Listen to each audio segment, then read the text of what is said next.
Hey guys, my name is Ben O'Neill and today I'll be sharing with you 3 tips on how to take better pictures.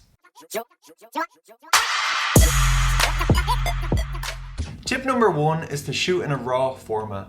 Basically, when shooting on a camera, there's 2 main formats, RAW and JPEG. RAW is the uncompressed file and JPEG is the compressed file. The main advantage of shooting in RAW is you keep all the image data. This gives you a lot more room in post to play around with colors, highlights and shadows. Basically, when it comes to pictures or even video files, the more compression an image or video goes through, the more loss in quality. Even though shooting in RAW takes up way more space, it allows you to do way more in post-production, and this will result in the best image quality possible. Tip number 2 is to make sure you're using the right shutter speed. Right now, I'm going to show you an example of me using the shutter speed 1/50.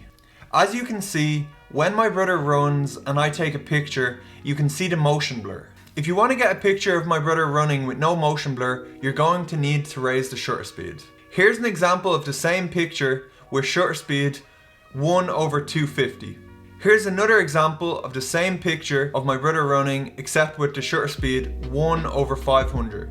In my opinion, this picture looks the sharpest as there's no motion blur and I caught the full movement. Always play around with shutter speeds until you get the desired effect. Here's an example of me using a shutter speed 1/10. This can be an amazing effect for shooting time lapses as all the moving objects appear way more blurry. This can look very nice. And lastly, tip number 3 is to shoot at golden hour. This always looks way better than shooting in the middle of the day as the sun is setting or the sun is rising, so the light is coming from the side, whereas in the middle of the day the light is coming from right above you. As you can see in the photos on the screen right now, they're all taken at sunset and the lighting looks way nicer. I know this week's video is super short, but if you did enjoy the video and learn something, please leave a like and comment. And if you want to see more videos like this, please subscribe to this channel as there will be videos like this every single week.